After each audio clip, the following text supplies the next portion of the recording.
So, as we wrap up this whole talk on de-escalation strategies, I also wanted to provide you with the communication model that was provided to me as I took this for the first this course for the first time for my own professional development as a teacher.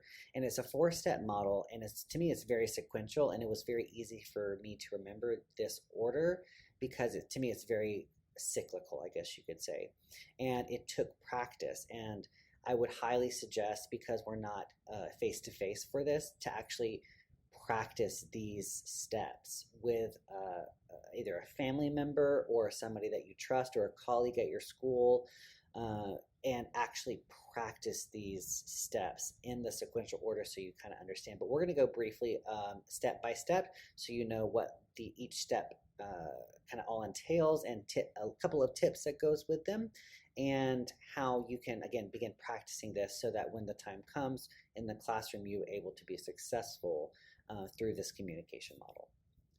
So the first step in the communication model is observe and reflect. And basically the purpose of this step is just letting the student know that they have your full attention in a non-judgmental way.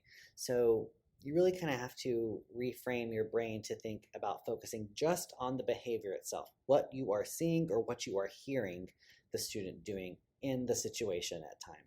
So those are two important tips: focusing on the behavior that the student is exhibiting in that moment, and then also paying attention to the body language that could maybe give you some nonverbal cues of what's going on. For instance, you might have a student at their desk with their hand, like this, and they're tapping their desk with a pencil.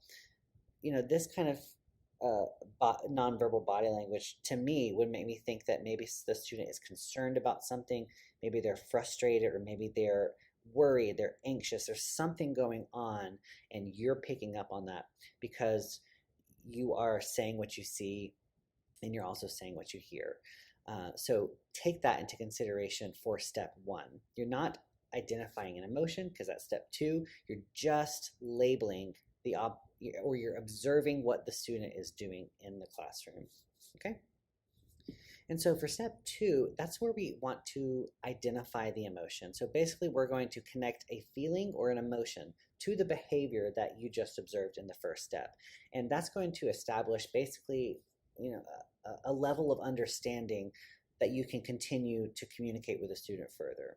So you're going to state and then you're going to confirm the emotion, because you may be seeing things that the student, or observing those nonverbal cues, whether that is through tone or through body language, but you might actually not get the emotion correct. So you may say, let's go back to our example, the student with their hand on their head and they're tapping their pencil on their desk.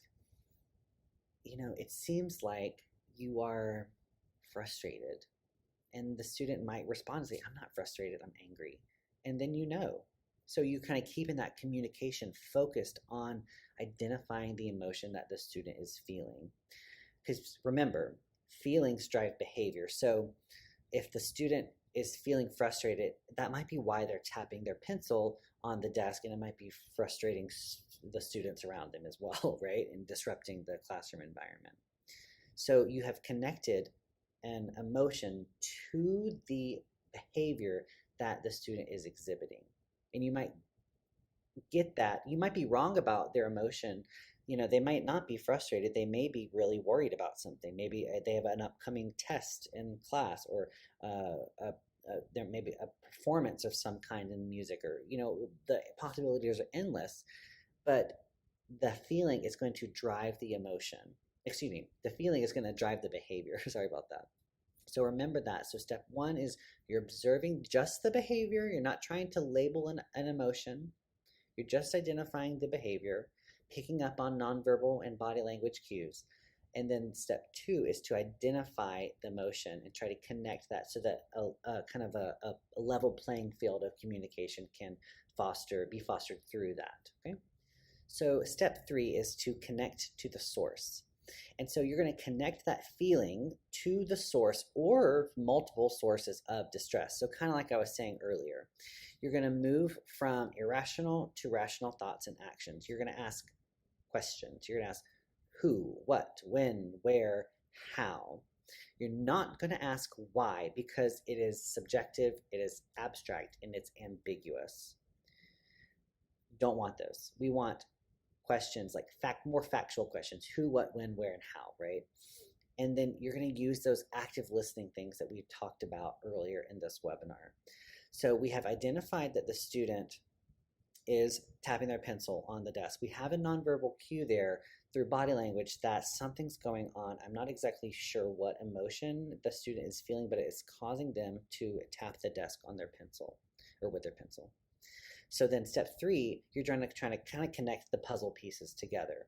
So through that step 2, that the conversation with the student, they are frustrated, or excuse me, let's say they are worried about an upcoming test.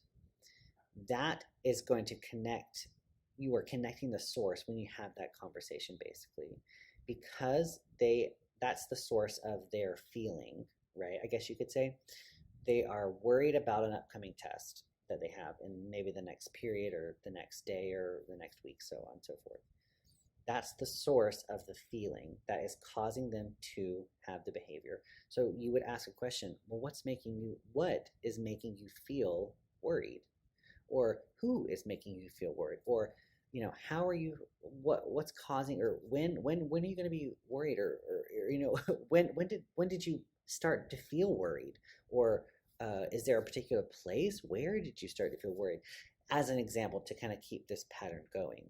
So again, just to wrap up, you have you've found identified the behavior, and you have observed it happening with those nonverbal cues. You've identified the emotion that's connected to the behavior, and now step 3, you are taking both of those puzzle pieces and trying to connect them to the source of that feeling that's causing them to engage in whatever behavior they're engaging, if that makes sense. Okay, so let's move on. And step 4 is create a plan of action. And the purpose of this plan is to just establish a plan of action for resolving the crisis in acceptable and safe ways. Now, this is a fairly low-key example that I've been going through with, but this model could be applied to any situation that may happen in regards to behavior in your classroom. So you're going to want to continue to ask questions to develop a plan, and you're really going to try to avoid telling the student what to do, because remember, we talked about earlier how much more powerful and impactful it is when the student is making their own plan for their behavior, right? That's way more impactful for them and teaches them to manage their emotions and their behaviors, as opposed to us as teachers telling them what we think they should do. And so this plan that you're creating is an immediate thing. It is not, okay, well, when you get to the next class or when you get to this class, it's immediately. And then you're going to want to obviously implement the plan. So some examples of questions that you can ask in this step is, okay, like that student that, again, has the example that we have been going with they're tapping their head, they're tapping their desk with their pencil, they have their hand on their head, they were worried about an upcoming test, which caused them to tap their pencil on the desk. You would prompt the student with questions that they themselves would answer, not something, again, that you would tell them or give them. So things like, what do you want to happen? What does the student want to happen? Not what the teacher wants. Is there things that you have tried to help you when you are worried? What else are you willing to do? Or what are the pros and cons to being worried right now and doing this in this moment? And so this really kind of wraps up this cyclical process of this communication model, because it puts all of the choice or the responsibility on the student to fix their behavior and their feelings, and feel those feelings, but do it in a way that is safe and acceptable in a classroom environment, right? So those are the 4 steps and how that cyclical process. And again, this takes practice. When I did this session, it was a face-to-face thing, so we actually did practice examples with the other people in the session. So it was a really great way to kind of dive into that. So I really do suggest, as I said before, to take time to practice either with family members or colleagues, or maybe a close friend that you feel comfortable doing something like this with, because practice, it makes permanent, and the more you do it, the better you're going to be at it. in the moment when it's actually needed in your classroom, right? That's the key part here. So next I have just a couple of just next steps, things to consider after all of you've de-escalated a situation, and what do you do next after that? So I have one quick slide about that, and then we'll wrap up this webinar. So lastly, I wanted to provide you with a couple of next steps for you to consider for after a behavior situation has happened in your classroom and you've de-escalated it effectively, right? The first one is to always document the situation, no matter how minor, because those minor situations may be a cry for help, or they may be a warning sign that something bigger is on its way. And we really don't want those minor situations to become major crisis, high-level crisis situations in our classroom. So I know as music teachers, we see a lot of students, and documenting those situations it might be really tedious, but I would highly suggest finding a documentation way that works for you and your administration in for those situations, that will ultimately benefit the students if that needed. Because really, those documentation, because especially if it's recurring events that are happening, it's most likely not just happening in your classroom. It might be happening in other classrooms, and that student needs help in other ways. So that documentation that you're keeping actually becomes data for behavior intervention specialists that come in that may need that from multiple perspectives and multiple situations that happen to create a plan for support for that student, right? And another big thing that I think is highly important, and I've said it 2 or 3 times now, is to practice those communication skills, because it doesn't necessarily come naturally.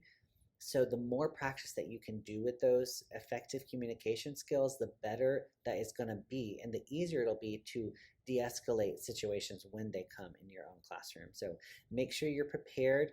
Another great thing is to form a crisis team.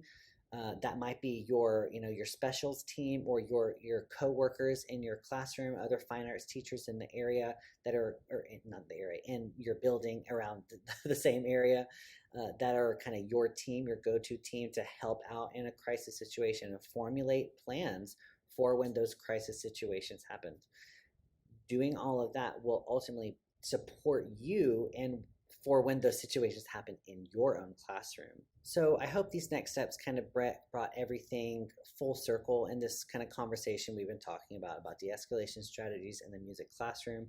I know a lot of these topics were very broad, and I was giving very broad examples, and that's because behavior itself is a very individual and personal thing for all humans in and of itself, and so it's hard to be very specific. So I hope that the strategies in this webinar and the tips and the tactics and some of the tools and some of the tangible strategies that you can apply in your classroom will help you effectively de-escalate those crisis behavior situations that may arise in your own music classroom.